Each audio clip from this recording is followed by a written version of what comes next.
পুরুষ মানুষ অভিমানী, দুঃখ কাউকে বলে না। হাজার কষ্ট থাকলেও মনে চোখের জল ফেলে না।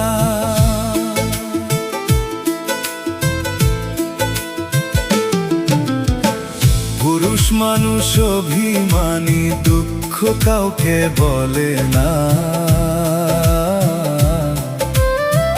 হাজার কষ্ট থাকলেও মনে চোখের জল ফেলে না। সবার সুখের কথা ভাবে পুরুষ, নিজের কথা ভাবে না। পুরুষ মানুষ শুধু নিজের জন্য বাঁচে না। পুরুষ মানুষ শুধু নিজের